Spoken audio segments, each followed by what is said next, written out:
I've played games all my life, but I have never played a Final Fantasy game properly. 3 times I've tried Final Fantasy and bounced from it, always finding my way back to World of Warcraft. I tried to play 14 like WoW, and maybe that's why 14 fell off. Trying to rush the endgame, power level, and skip the MSQ. But what if I slowed down, soaking in the story and the characters? What if I had to unlock Final Fantasy XIV one patch at a time?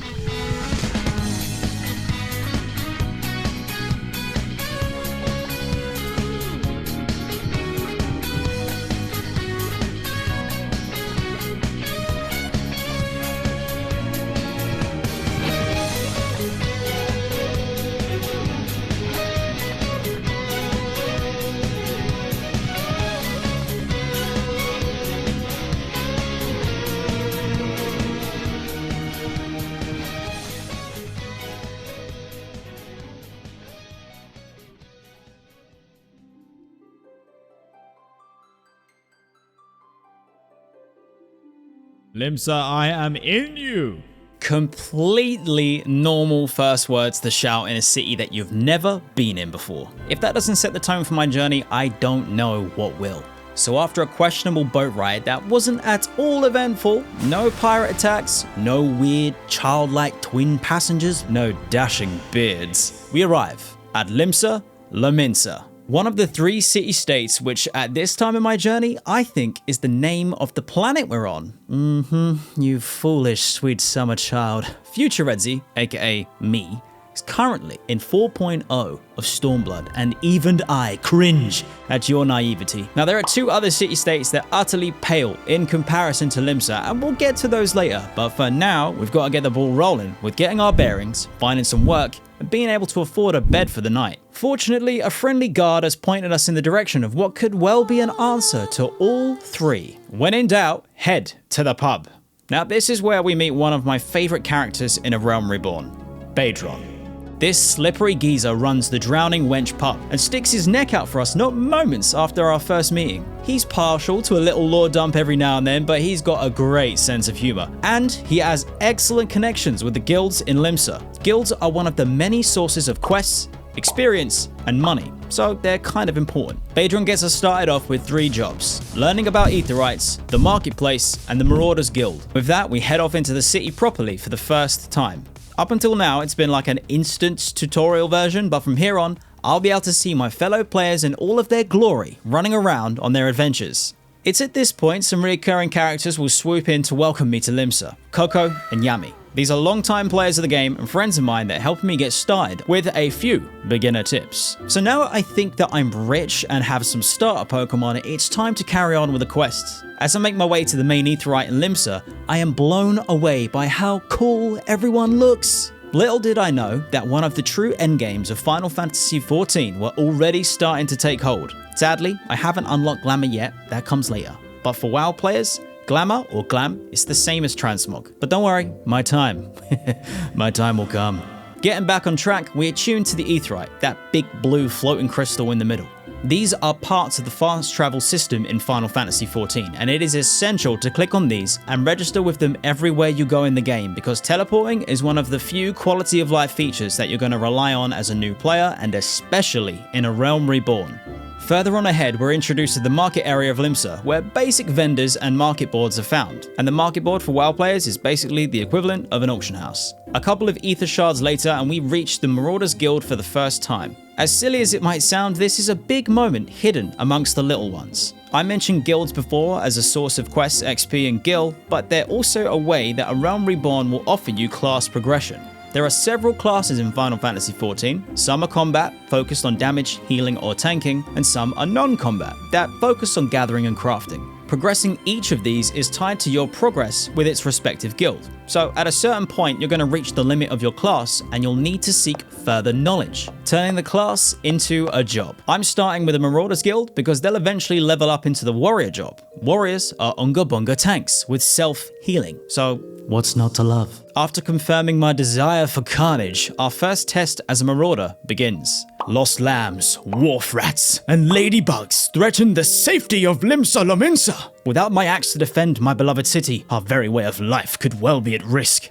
So I popped by Badrun to give him the good news, level up before heading out on my way of the Marauder. Welcome to my very first steps outside of the city. Within a few seconds, I'm already locked into mortal combat against these dreaded wharf rats. Between the beasts I'm here to slay and the tutorial pop-up spam, it's clear to me that the struggle to get good will be a long road indeed. I even failed my first ever fate. I'm sure it's because of unlucky timing and not a reflection of my skill level at all. Fates are basically randomized events in the world zones that you can take part in for XP, guild, and achievements. Anyways, back to the quest. The wharf rats and ladybugs taken care of, but these lambs, they elude me. Eventually, I track them down and slay their cute little fluffy round... The quest is complete, and the head of the Marauders Guild should not be kept waiting. He's pleased with our progress and sends us off for further training. We've also unlocked the hunting log, which in the moment I didn't read properly, but once again, little did I know that yet another addictive bit of gameplay had come my way. Hunting logs are exactly as they sound. You've got monsters to hunt in the world, and doing so rewards a decent chunk of XP. I'm just going to go off script here for a sec whilst I'm editing. I had to say it is so painful watching me miss these hunting log icons with these monsters. I'm so what a noob. We arrive at our next Marauders quest and follow the instructions to smash rocks. Like I said earlier, Unga Bunga to the core. More rocks, more smash. Except I can't resist the call of a fate, so we save these yellow jacket guards from a never-ending tide of tiny mandragoras, super dangerous and not to be underestimated. After reporting my progress, it's clear to the guild that I'm working hard to become stronger, and so I'm entrusted with the task of investigating a sighting of bloodthirsty megalocrabs.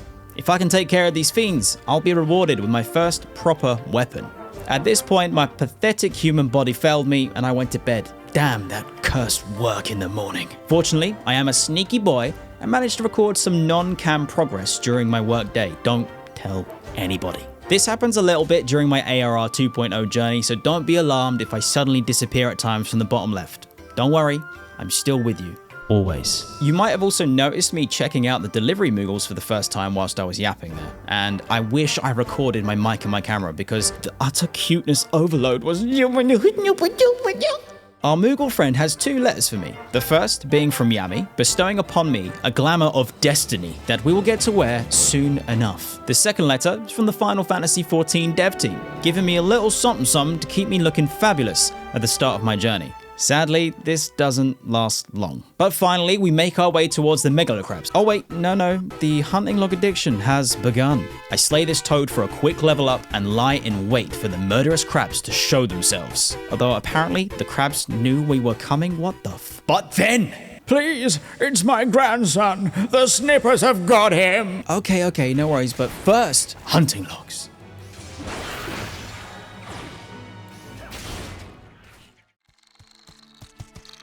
Oh, damn. Maybe I shouldn't have wasted time getting here. Whoa, the language on this kid. If I got caught talking like that as a kid, it would be GG, go next for me. Don't worry, kid. Redzy Cloud Strife Kingslayer is here to save the day. I wish I could say a vicious battle ensues, but the little big crabs go down easy enough, followed by the big crabs and all of the little big crabs that they bring with them. Though I do have to say, without the NPCs to tank these, I would be in a little bit of a pickle, because just look how many crabs! We persevere and the boy Sigurd is saved, and just as I think it's a happy ending, he tells me about what happened to his parents. Even as early as this, Final Fantasy XIV is trying to give you a heads up. The game is going to tell stories. You are going to be part of them, and they won't all be happy. On the plus side, this kid's become my first fan.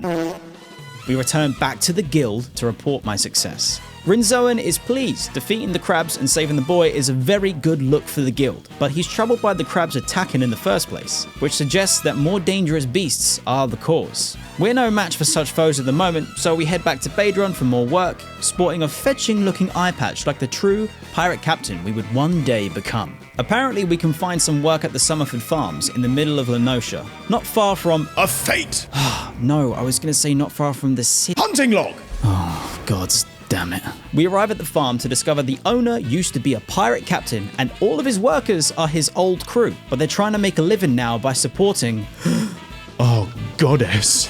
The game kindly reminds me to equip actual gear, thank you game design, before I accept the next quest, which is pretty handy because it turns out there have been abductions around Limsa. Creepy dudes who look like they'd be down for some kidnapping have been spotted skulking around the farm, spying on the workers, and it is our job to investigate a nearby grotto for clues.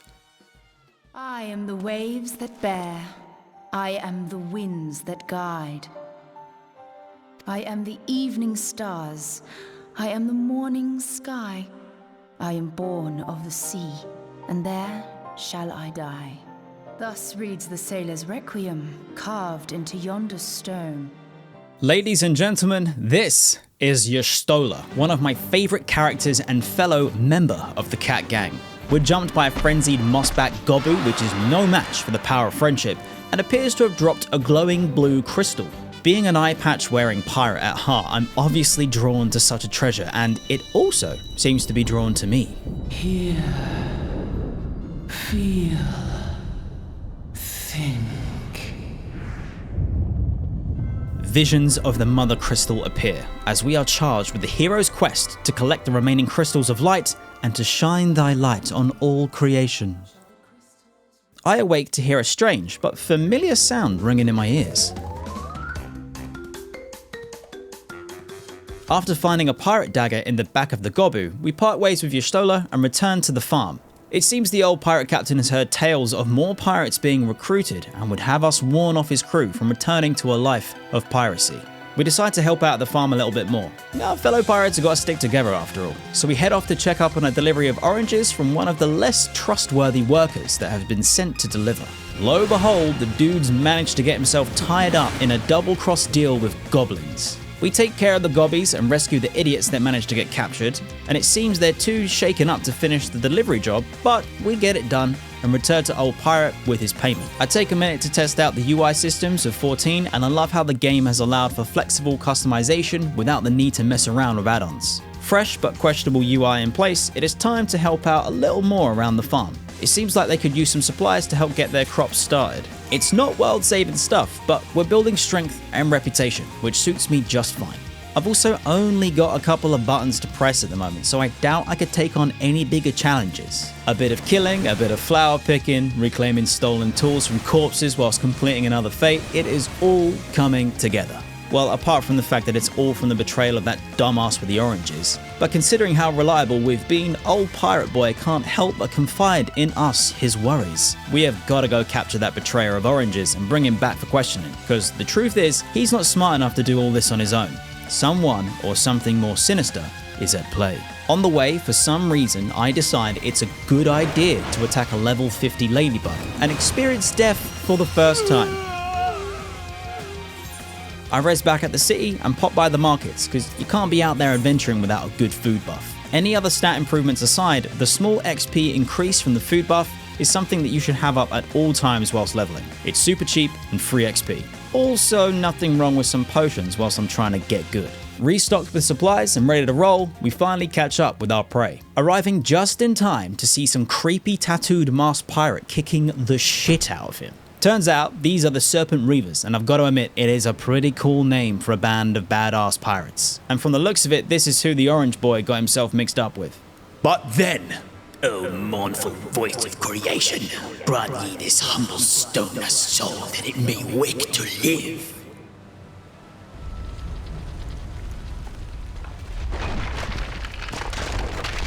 I know this isn't really canon for anyone who didn't start as a marauder on the path of the Unga Bunga, but all that rock smashing practice I did earlier is really about to pay off.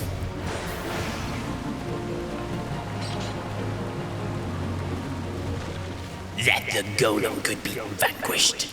This man is no ordinary adventurer. Y'shtola turns up just in time to be of no help at all when I succumb to another vision. Memories of Y'shtola swim in my mind, revealing her to be on a trail of something far more sinister than stolen oranges. God, I remember at the time that this happened, I laughed out loud thinking her in-game WhatsApp just pinged. But it turns out that's pretty much what's going on here. Regardless, I head back to the farm on foot because, like I mentioned at the start, collecting aetherites for fast travel is very important, so naturally I forgot all about it. On our return, old Pirate Boy is glad to see us safe and sound. Touching moment as it is, there are more revelations yet to come. Mr. Orange here used to be one of those Serpent Reavers, which I thought was just a cool name for a pirate gang, but it turns out it's a little less cool now that I find out they're thralls to the Sahajin. Super quick lore time! Final Fantasy XIV has something called beast tribes or allied tribes. These tribes of different races tend to worship their own gods, and these are known as primals. For the sake of time, all you need to know is that primals are bad and tend to be very powerful, very destructive, and very bad. Now, being a thrall to a primal is a lot worse than just worshipping one, but we'll get to that later. All you need to know right now is primal's bad, Serpent Reavers and Sahagin are worshippers, primals, it's all very, very bad. Now, to make matters worse, Mr. Orange spills the beans on the Serpent Reavers' activities. They're behind the kidnappings in Limsa, and it sounds like they deliver the kidnapped to the Sahajin. He did this to avoid the death penalty for desertion, so Mr. Orange was delivering his mates at the farm to the Reavers to save his own skin. So not only is he an idiot, but this, my friends, is what we call a little bitch. In fairness, he does decide to hand himself into the guards at Limsa and face judgment, but he's still a little bitch. And with that, our time at the farm has come to an end. We came to lend a hand and ended up meeting Y'shtola, having several magical visions and uncovering a greater threat to Limsa that looms in the shadows. So with all that excitement to tell, we head back to Limsa, stopping off at the Marauders Guild ready for the next steps of our training. More information has come to light about the beast that slay my #1 fan's parents. Its name is Kujata, the Stampeding Mountain. A foe still beyond my strength, but with further training, I may be able to avenge the kid's parents. My next steps on the path of a marauder? Slay the Galagos that have been preying on the locals. What is a Galagos, you say? I've got no idea. Our training objectives confirmed, it's time to stop by my boy Badron for a pint and to share the adventures I had at the farm. As a reward, he gives us free room and board at his inn. But he's also got some ideas on how to get some more friendly neighborhood action under my belt. The workers at the Skylift could use some help. That coupled with my marauder training, and I've got plenty to be getting on with. As I make my way across the land, chipping away at my hunting log as I go, I finally reach the dreaded Galagos, and they're just hungry lemurs? I finally make use of the aetherite at the farm and teleport there to make my way over to the Skylift. Workit is in charge of the operation here, and would you believe it, he's got a monster-based supply issue as well. Very on trend. Apparently some beast-type seedling sprang from the cargo, and the driver was so shooketh, he chucked the cargo and ran for his life. The cargo was dropped only a short journey up north, so I head over and grab the stuff. But fate! Yep, I definitely have a problem. With that out of the way, it's north once again and into Western Lenosha for the first time. Speaking of first times, I only recently found out how to say Lenosha correctly on stream. My whole journey of an Eorzean Lifetime is streamed on Twitch and YouTube every Wednesday and Sunday, so feel free to swing by. We're on day 100 and something at the moment, so for basically a year, I've been calling Lenosha Lenoska. 14 out of 10, words are hard. On arrival at Swift Perch, I check in with the Chocobo Key. I also grab the aetherite and deliver the goods to however you say this. The town's guard immediately asks for a favor, which is exactly the kind of power level heroics we're all about. Help the little guy, you know? The nearby lighthouse seems to have some issues with its lights looking dim. So the guard's worried that something may have happened to the lighthouse keeper, but they haven't got the men to spare, and that is where I come in. My years of MMO training tell me that there could well be a new class quest waiting for me in the area. So I pop back to Limsa and check in with Rin. He's pleased with my work, but has grave news to share. Kujata has struck again, trampling farmers' wagons in Tiller's Rest, thus attracting nearby predators who sniffed out the wagon's cargo. Tiller's Rest isn't far from the farm, so this should be a quick and easy cleanup job. With the cargo secured and the raptor gazelles slain, we're back in a flash to Rin, who is as usual pleased, but as usual also tells me I need more training. Bro, if you'd actually train me, we might be getting somewhere. But at least we get a new weapon and it kinda looks respectable now, right? Right? Disagree all you like, but it turns out I was right about the quest being nearby, because old Rin is sending me off to a place called Aleport. I like the sound of this town. Which is also in Western Lenosha. One hop, skip, and an aetherite later, we approach the lighthouse. The keeper is one fed up dude. He tells me that the bomb that fuels his furnace has run off, so the lighthouse beacon has gone dim. I was gonna tell him bombs don't usually make good fuel for a furnace, but I'm seriously new here. I've not played a Final Fantasy game before. For all I know, this is a cute nickname for a bag of charcoal or something. Armed with an iron brazier and a fire kindling, off I go into a literal field, next to a literal scarecrow, to set a literal fire. Ooh, hunting log. And would you believe it? A literal firebomb monster appears. This all makes complete sense now. We're back to the lighthouse keeper with the good news, and it's onwards to Aleport, where I totally didn't get lost looking for my Marauder's quest. He's respectfully to the point, telling me to go to a place called Camstone Valley, and to give a good whistle when I get there. The beast named Patripaton will hear me in its territory and be drawn out for a fight, like all good boys do. I grab the Aleport Aetheryte, Chocobo Keep, and make my way towards Camstone Valley. But there are so many hunting logs all clumped up so nicely for me, it would just be a crime to pass them by. A brief slaughter later, and I'm ready to call forth the beast. Patripaton springs forth for mortal combat. Some villainous lion lizard cat hybrid from the depths of hell, and it's dead. It's back to Swiftperch to pass on the good news about the lighthouse, and then on to Limsa. Rin is as pleased as ever to hear of my success, so much that it seems that my time has come to finally unlock some more Unga Bunga power. A bloke named Scap awaits for me at the banks of the ageless river who can unveil the untapped power of my axe. Oh yes. Stoked as I am to go and do that right this second, I need to tie up that lighthouse quest. Guildmaster Nanza doesn't seem all that fussed about the lighthouse itself, seeing as he's working on building a giant warship of some kind, which I'm sure is totally fine and not going to come into play someday. He does offer me some work to help the project along, and honestly, at this point, yeah, why not? I am fully into the friendly neighborhood adventurer vibe right now, and if anything, it's going to help me get to know how things are in Eorzea. I mean, they power their lighthouses with firebomb elemental thingies. Seeing as it's only a delivery, it can wait. We have powers of the axe to unlock. Scap stands at the ready in front of a boulder. The challenge is simple yet impossible. I must destroy that huge boulder with but a single strike of my axe to unleash my true power. I did it! Scap is in utter disbelief that I did it first time, blind mind 0 deaths, and just walks off. Guess it's back to Rin to discuss further training. He chuckles as I tell him of Scap's reaction and bestows upon me the knowledge of the ancient art of throwing my axe. I mean, it's cool. I was hoping for Super Smashy Smash, but I'm sure that comes in good time. With nothing else to do, I guess I should deliver that message to the Morro Bay Dry Dogs. As it turns out though, we are delivering bad news of delayed supplies. Honestly, the supply chain issue is crazy. And Athbrim tells me all about his pretty boat, the Victory. To my surprise, he suggests I lend a hand around the docks despite having 0 experience with building ships. And to your surprise, I'm back down the bottom left.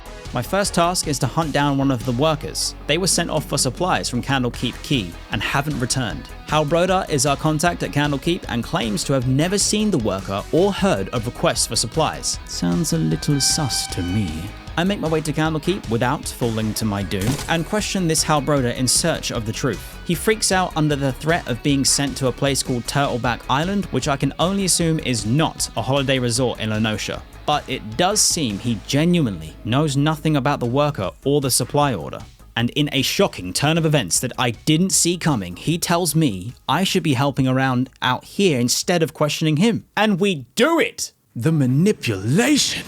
The silver lining is that there's a chance I might come across some clues to the worker's whereabouts. So off I go with absolutely 0 complaint to help search for survivors of a shipwreck nearby. And literally, a few yards away from Halbroda's post, hiding behind the 3rd rock we pass, is the worker I'm looking for. He claims he cannot show his face at the dry docks until he makes up for his mistakes. Apparently, he was taken unawares by the rough sea waves whilst transporting the cargo. Capsized, lost most of the cargo, and the rest is scattered across the Salt Strand.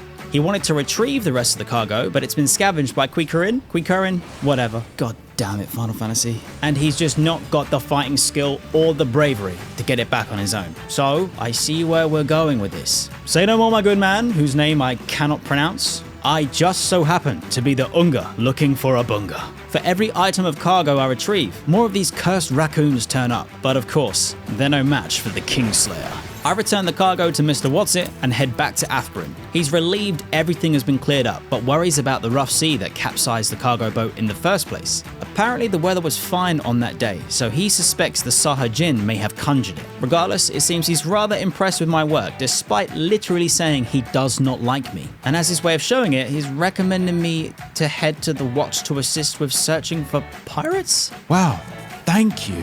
The head of the watch is nearby, so I pop over to introduce myself, but it turns out they already know who I am and have been watching me since I arrived. They say it's standard procedure, I say it's stalking, they say I seem like a model citizen. Oh, okay, well, thank you. Pleasantries aside, the latest intel mentions the Mark of the Spinner, an ancient stone that the pirates have made camp nearby. My job is simple. Find their camp and confront... Hunting log!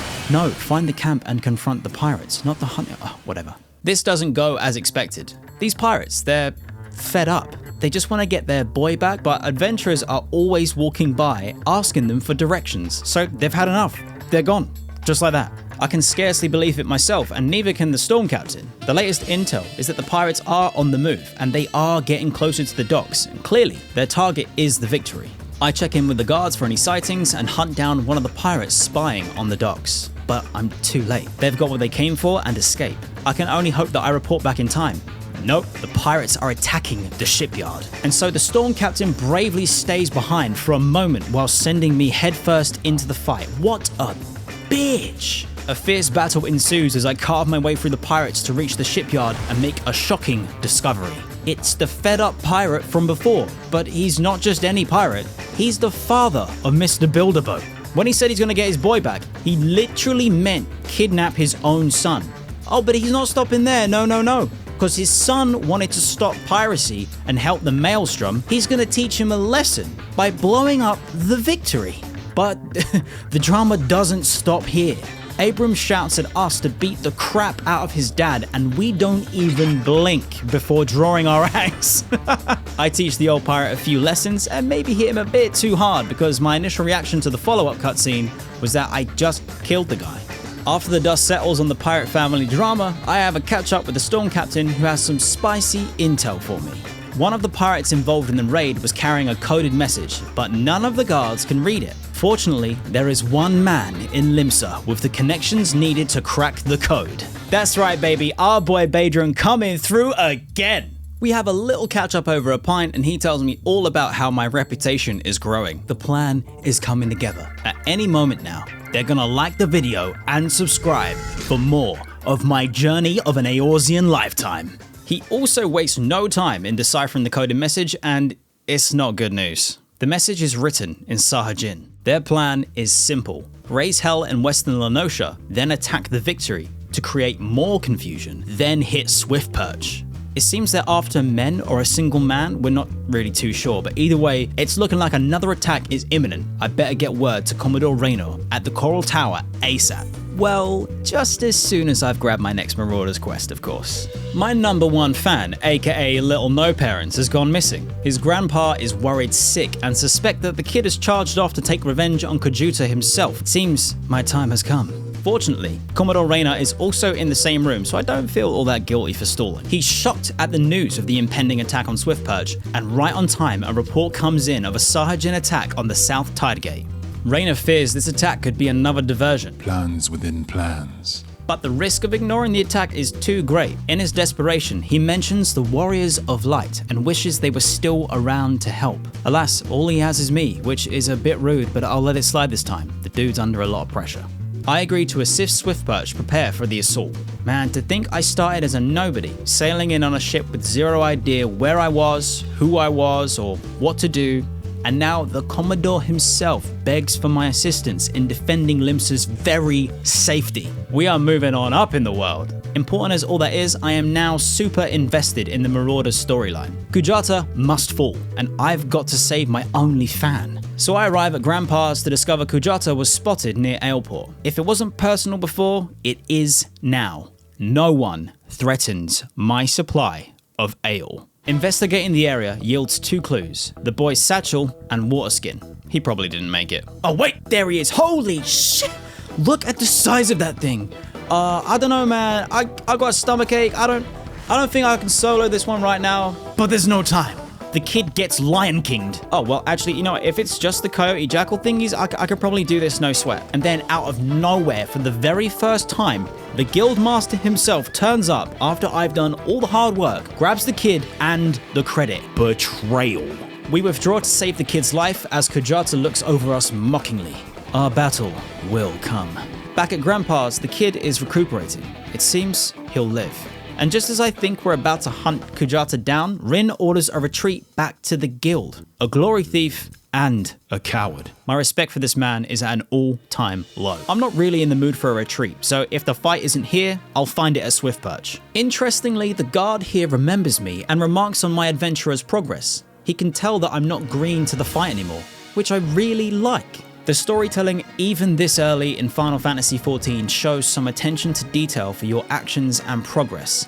Sure, I'm not the #1 hero of ages and savior of Eorzea yet, but this dude met me fresh off the ferry back at the very start of all this. It's just really cool that I was feeling this progress myself not moments ago, and now the in-game characters recognize it too, and that's just awesome. Our reminiscing is cut short as the Serpent Reavers launch their attack. Our guard friend is having none of it. With epic music kicking in and a decent rallying cry, we storm into the fray. I'm gonna defend this town so hard. God damn it, what is wrong with me? Wave upon wave of Serpent Reavers pour in, till eventually... The source of his strength becomes clear. You may have bested the golem, but you will not fare so well this time.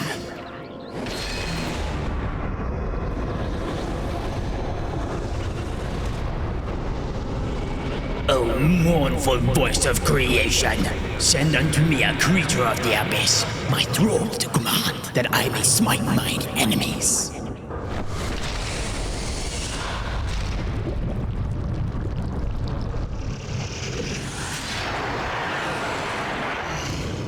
Your very being imperils the plan. You cannot be suffered to live.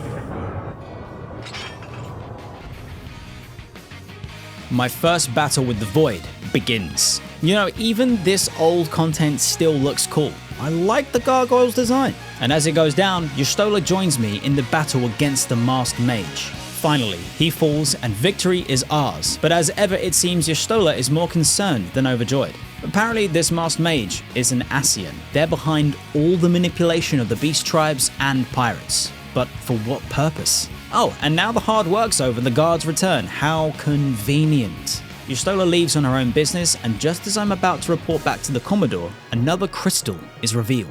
Back in Limsa, I check in with the Guildmaster and the Commodore. So I begin to explain what went down at Swiftperch, only to have...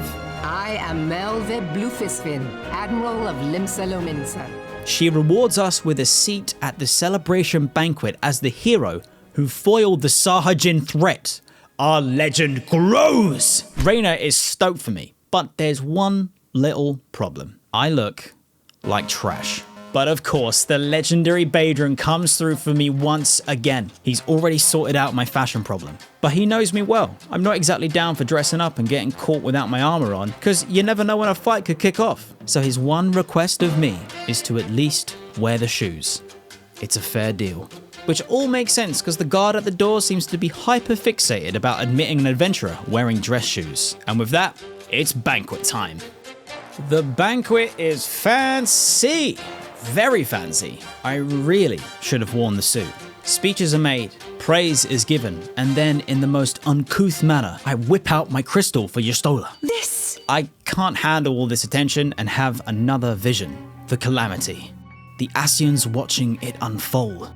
Solid Snake non-responsive. Mad Snake! Mad Snake! Answer me! I awake from the visions to a familiar face. The Admiral wishes to see me. I hope she's not pissed I collapsed at the banquet. It's such drama. Fortunately, it turns out she's willing to gloss over the whole ordeal and instead charges me with a mission of great importance. I am to be her personal envoy and visit the other city-states to deliver a proposal to their leaders, a memorial service for the 5th anniversary of the Battle of Cartano. This comes with a pretty cool benefit. I now have access to airships, meaning I can travel to the other city-states in Eorzea and embark on more adventures. It's basically the game opening up and saying, you completed the tutorial. Part 1. The The time has come to leave Limsa and travel the world. A magical mystery tour of sorts. And all of my friends that I've made along the way are here to see us off. Just as I think it's all going my way,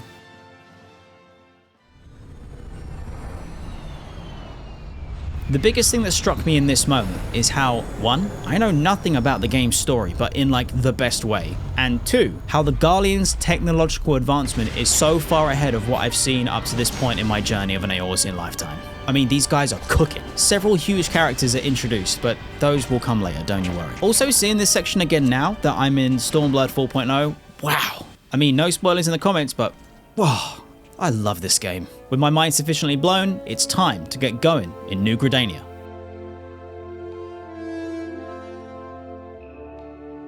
As usual, it's off to the Chocobo Keep and Aetheryte for the first time, then onto the meeting with their leader. We learn a little more about the Garlean's Meteor project and how it was going to use the Lesser Moon Dalamud to destroy all life below. Seriously, these dudes are crazy and powerful, what the fuck? Canny Senna signs the agreement and reminds me that I'm off to Ul'dah next. I've touched on this a little, but I have tried Final Fantasy XIV 3 times before, and I started in Ul'dah for each of those attempts and quit before level 20. So I'm not exactly a fan of Ul'dah as a city or an area in general. I got really confused navigating the city before and it just wasn't my cup of tea. But things might be different this time. The Flame General Rauban awaits my arrival, and little did I know at the time how much I'd come to love his character. Not one to keep someone called the Flame General waiting. I run my ass straight there. And here he is.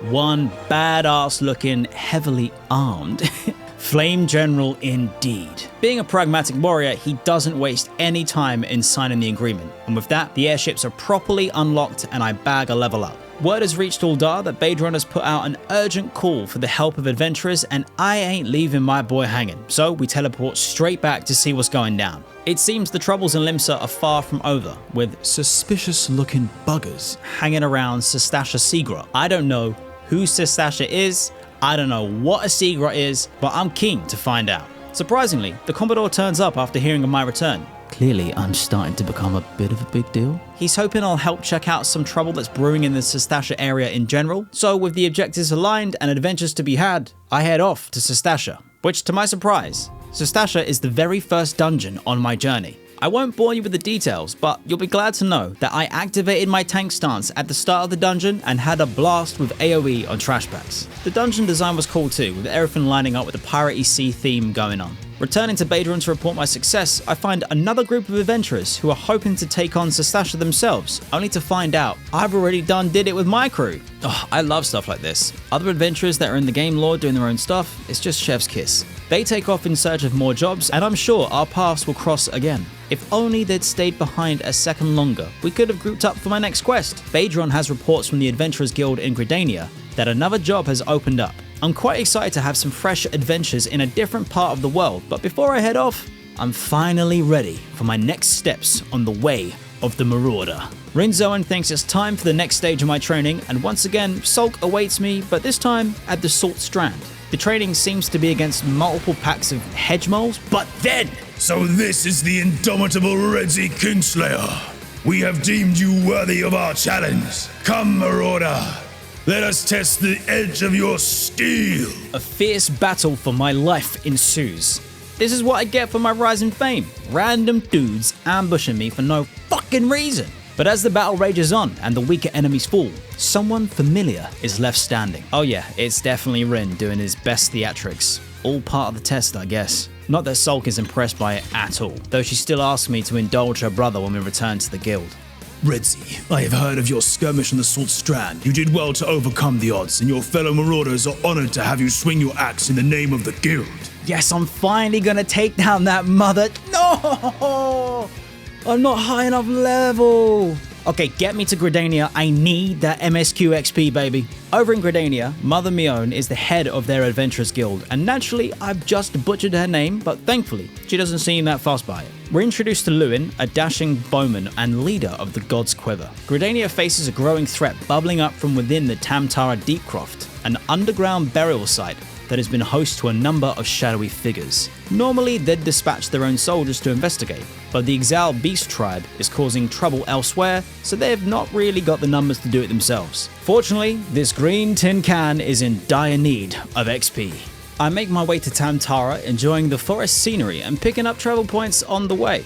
I noticed the adventurers from before are outside, but Silly Sprout Redzy doesn't know about talking to NPCs in between activities at the moment. Eager for a level up, I brave the Tamtara Deepcrofts, my second ever dungeon, and a seriously long slog because I thought I'd give the NPC party option a try. Final Fantasy XIV lets you do any dungeon with NPCs for your convenience. It has its uses, but like I said, it's a slog. These guys be slow.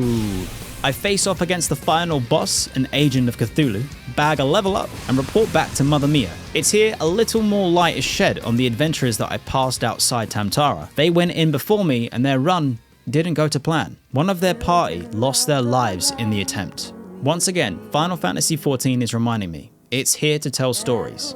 I'll be a part of some of those stories, and there won't always be a happy ending.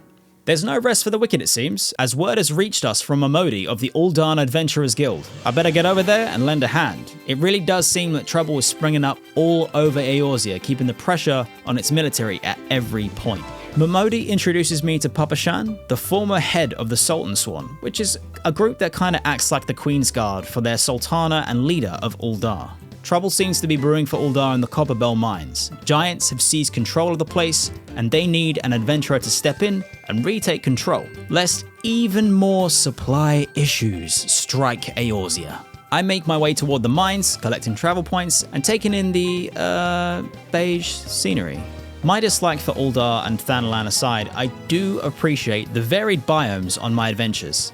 It helps build the world and give a sense of scale. Lessons learned from the previous time, I tackle my third dungeon with actual players, facing down against the giants and taking out their leader to regain control of the mines. On my return to Ul'Dar to share the good news, things don't go as I expected. A gang of thugs are causing a scene, terrorizing civilians and sprouting hatred towards refugees. This is the kind of shit I do not tolerate. It's time to step in and teach these scumbags a lesson in manners. Arses kicked, the thugs run for their lives, and I have another vision of how things came to be. Refugees struggling after the calamity, tensions rising in the city, and factions seeing an opportunity to exploit. We come back around and the leader of the thugs runs off after trying and failing to intimidate me. That's when an old face shows up again. Y'shtola seems to have been keeping an eye on me ever since Limsa and has an offer for me.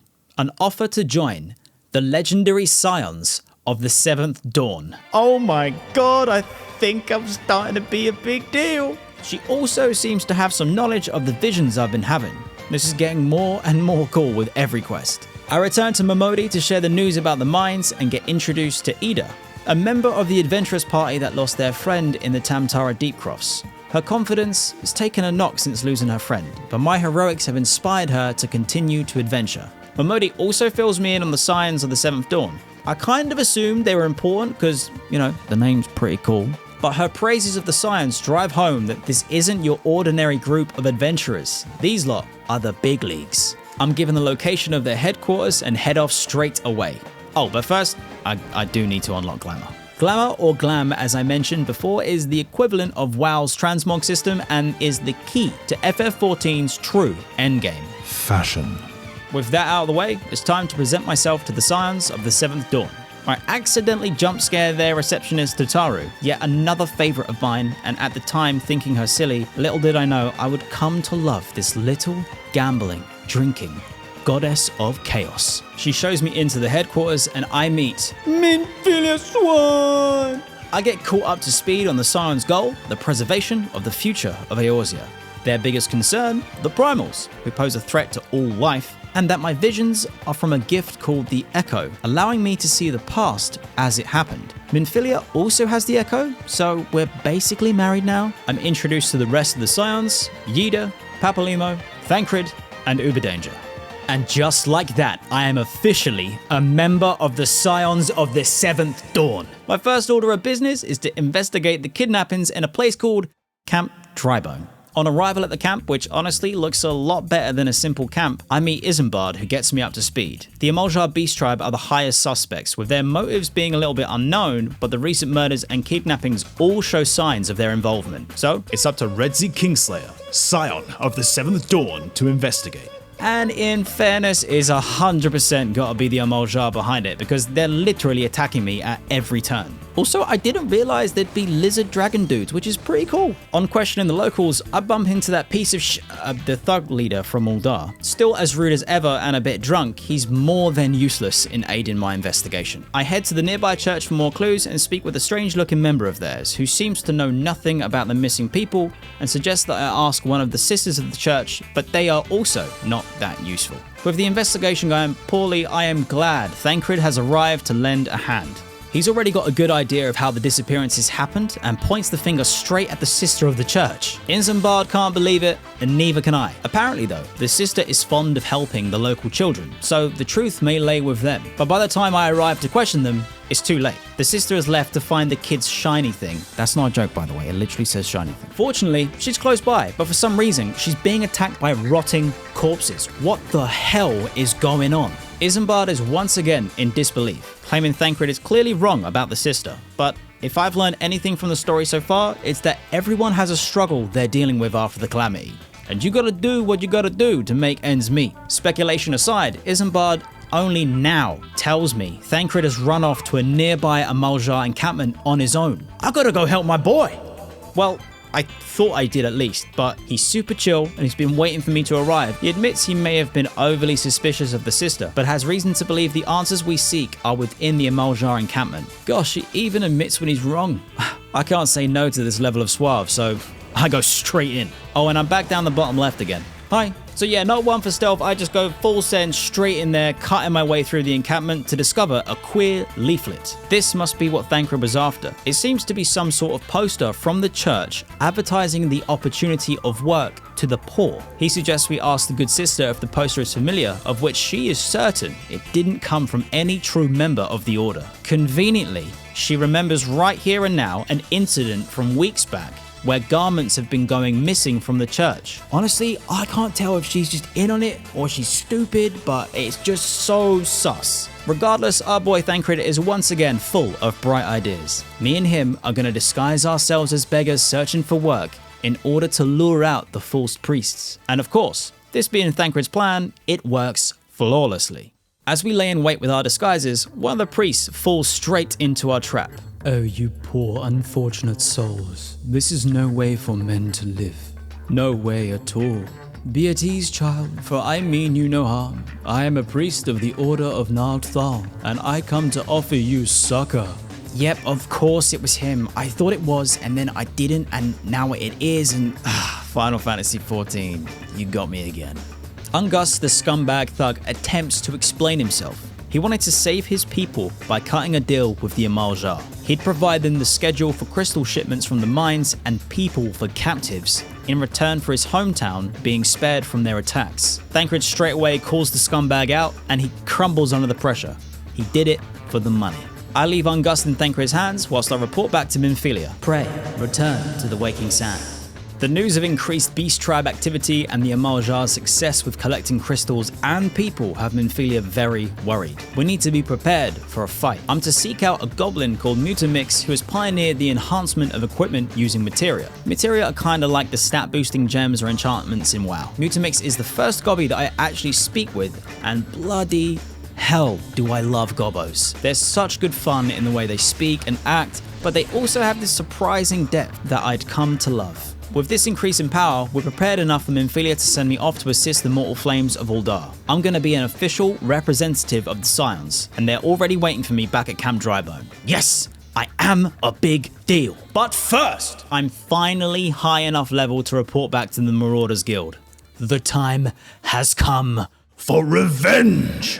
If it wasn't obvious that I'm really enjoying myself, just look at this idiot on stream. Here we join our hero, Redzy Kingslayer, as he makes his way to the final, biggest test of his Marauder questline. It will be Redzy versus a monster who has killed many people and upset a child by killing his parents, which As you can imagine, it's understandable. I mean, if something killed my parents, I'd probably hate it too. I understand these things. It's absolutely fine. But here we are. I've run out of energy with the catch-up. In post-video, cut to the bit where I start fighting the boss. In 3, 2, 1. The epic final confrontation is at hand. Kujata, my old nemesis. Our battle will be legendary. Kujata doesn't fight fair and brings jackals, but they are no match for my strength. But my friend Rocksplitter is in danger. More jackals appear only to fall at my axe. And finally, Kujata's reign of terror comes to an end. My #1 fan and his grandpa arrive just in time to witness their revenge firsthand. The boy is overcome with relief. His parents may rest in peace. He's inspired by my sheer strength and vows to take up the axe himself one day. God damn, do I feel like a legit hero right now. Speaking of heroics, all my Marauder buddies are in awe of my power. Having reached the Marauder's limit of power, it is time to assist the Immortal Flames with the Amaljar threat. Myself and the Immortal Flames lay in wait for the ambush of the Amaljar. The bait? This scumbag. But I can't help but wonder this. By some miracle, we remain hidden. The Amaljar arrived right on time, looking incredibly hench, and I can neither confirm nor deny I'm having second thoughts about helping out here. But the trap is sprung. Ungus begins to laugh, and the dread sinks in. This bastard's the mole inside the Immortal Flames. God, I hate his smirk even now. Surrounded by enemies and with hostages been taken, things are looking grim. One of my comrades calls out to me in warning.